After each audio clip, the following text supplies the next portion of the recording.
Hey brother! Ben, the truth is, there are some parts of Harry Potter that seem like they just don't make sense, or at least seem like they could have been fixed with some truth potion. For example, Harry returns from the graveyard with a dead Cedric Diggory and claims Voldemort has returned, to which the Ministry of Magic says, "He's not back." Also the Ministry of Magic. Snape, yes. Have you brought the Veritaserum? Umbridge. But seriously, nobody, not even Harry, thinks to give Harry a few drops of truth potion and ask him about what happened in the graveyard? Like, what gives? Why is no one using this potion at the right time? Today, we find out.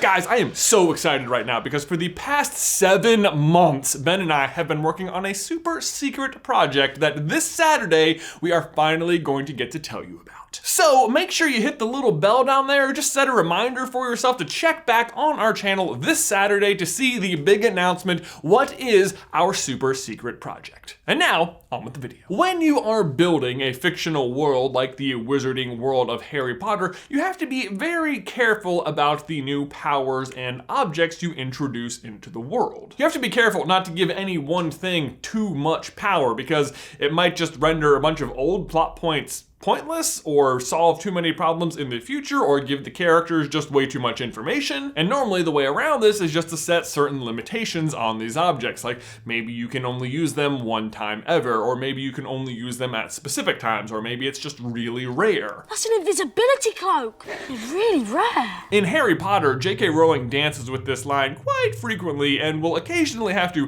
backtrack to adjust the newly introduced problem. The most infamous of all of these items is without a doubt the time turner, which left all of us asking forevermore, why can't anyone just go back in time and fix any problem ever? Right? Couldn't this just be the solution to everything? It's actually not really as big a deal as people think, because the way it works in Harry Potter is if you use a time turner, then future you also did, so the outcome should always pretty much just be the exact same as you first experienced them. But either way, people still love to call this thing out. And as a result, J.K. Rowling had to go in and add all sorts of weird stipulations to it to just make it okay in Prisoner of Azkaban, like how they're really rare and you can only get them in the Department of Mysteries, and then just for good measure, she had Harry and company just destroy all of them. So, nope, can't use them. And oh my god, don't any of you even bring this thing up to me. You can see my full thoughts about it by clicking the card. The Marauders Map is another one of these items that J.K. Rowling had to constantly contend with, because it just gave Harry so much information about the castle, which is why he is constantly getting it confiscated, or else is just really inept at interpreting what it says. Seriously, Harry, you didn't notice Peter Pettigrew in your room, or Crabbe and Goyle standing guard next to the room of requirement that you used all the last year, or Barty Crouch in Moody's office all the freaking time? Like, come on, man! Then, of course, there is Felix Felicis, or Liquid Luck, the greatest ex machina of them all. And the only real limiting factor on it seems to be that Harry has so little and that it's so difficult to make. But to that end, I still have to wonder, why isn't Snape just brewing this stuff en masse for the Order of the Phoenix? On the other hand, there is at least one potion we know Snape had a large stock of until Umbridge ran it dry, and that we know does work, and that is for some reason just omitted from every situation in which it seems like it would be useful, and that is Veritaserum, the truth potion. 3 drops of this, and you know who himself would spill his darkest secrets. Veritaserum is first introduced to us in the Goblet of Fire, where Dumbledore uses it on Barty Crouch Jr. to have him explain the entire plot of the book to us. And almost immediately upon its introduction, even as a child, I had all sorts of concerns. Like, why didn't they just give Hagrid this potion in Chamber of Secrets to prove he wasn't the one opening the chamber? Or for that matter, why didn't they use it 50 years ago to prove he wasn't the one opening the chamber? Why was Fudge so intent on delivering the Dementor's kiss to Sirius when they could have used Truth Potion on him to find out exactly what happened? Slash, why didn't they use it on Sirius 13 years ago to prove that he didn't kill Peter Pettigrew or all of those muggles? Are you noticing a pattern here? The very existence of Truth Potion makes the idea of imprisoning the wrong person almost laughable. Like, how could you ever get it wrong? 12 years of it! In Azkaban! If that's true, then the wizarding world and those wrongfully accused of crimes should be able to sleep sounder at night, knowing that this marvelous potion will be able to just clear up any misunderstandings. Right? Like at the beginning of Order of the Phoenix, when Harry is attacked by the Dementors, he is petrified that they are going to expel him from school, and they very much try to prove that it didn't happen by saying, oh, your story's so convenient. Sure, there were Dementors there because Muggles can't see them, and that's what the Patronus charm is commonly used against. How convenient, Harry. Frankly, being attacked by Dementors seems pretty inconvenient if you ask me. And also, actually, what are they even accusing him of here? Like, revealing magic to the Muggle world? Like, they know the only person there was Dudley, and they know Dudley already knows about magic. Like, what? Anyway, the point is, if they'd just given Harry some truth potion, they could have easily confirmed his story. Like, why not use this when you can easily just confirm anything all the time? Lucius Malfoy, are you a Death Eater? I suppose you wouldn't mind drinking this then. I mean, he doesn't get anything done, but yeah, he's a Death Eater. On the one hand, I can see there being certain stipulations in place to protect the drinker against unwanted questioning, because certainly once you take it, you're at risk of revealing many other embarrassing things, or even things that maybe you're not on trial for. You might even end up condemning somebody else, and any of those situations certainly seems like it wouldn't follow due process, so it should be controlled, but you know what? That's easy enough. All you need is a qualified, neutral witch or wizard conducting the questioning. How are they not doing this? Actually, you know what? Knowing Harry Potter, this neutral witch or wizard would pretty much just end up being Umbridge. But actually, the answer is pretty straightforward.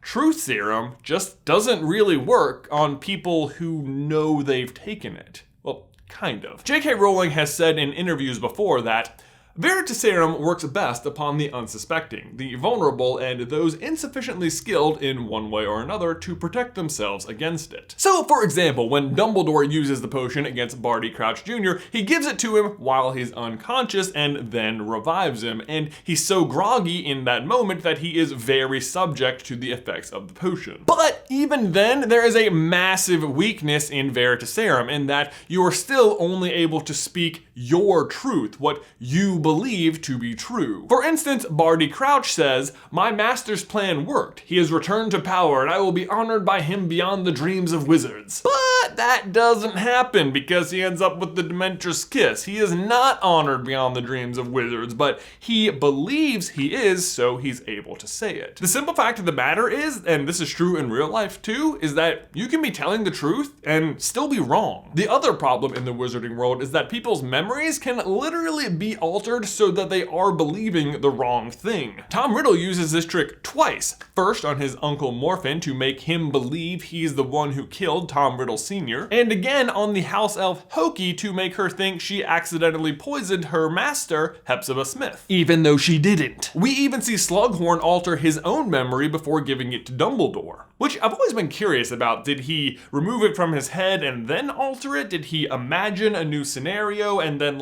remember the imagination and then give that to Dumbledore? Perhaps a video for another day. But either way, the point is, if you know you committed a crime, you could literally put a memory charm on yourself to combat this.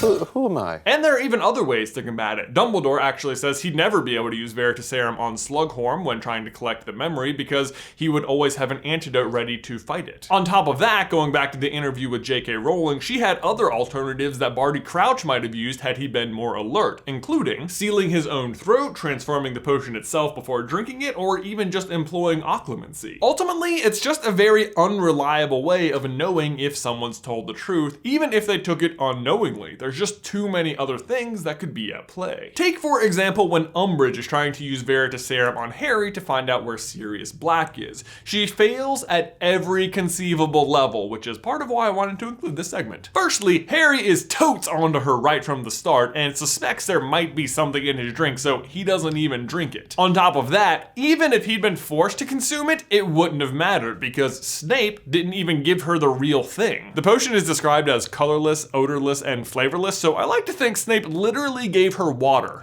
Typical Umbridge. Doesn't even recognize water when she sees it. And finally, even if Umbridge had successfully hoodwinked Harry and Snape had given her the real potion, it still wouldn't have mattered because she was trying to find out where Sirius was, and that information was already protected under the Fidelius charm, so Harry couldn't have revealed it if he wanted to. Boom! Boom, boom, we are not pirates. Take that, Umbridge, you're so stupid. As is Veritaserum. It's not like it doesn't have any use, but in a court of law, it just can't be trusted. If someone knows they've taken it or knows they're going to have to take it, there's just too many ways to circumvent it. And even if they don't know they're going to take it, if they believe the wrong truth, then you still don't get the right answer. That being said, I can still imagine some scenarios where it would still be okay. Like back to Harry and the Dementor at the Order of the Phoenix. Even if the Ministry doesn't believe there was actually a Dementor there, knowing that Harry believes there was a Dementor there should still be enough to get him off the charges, because then, at least in his mind, he was acting in a life or death situation.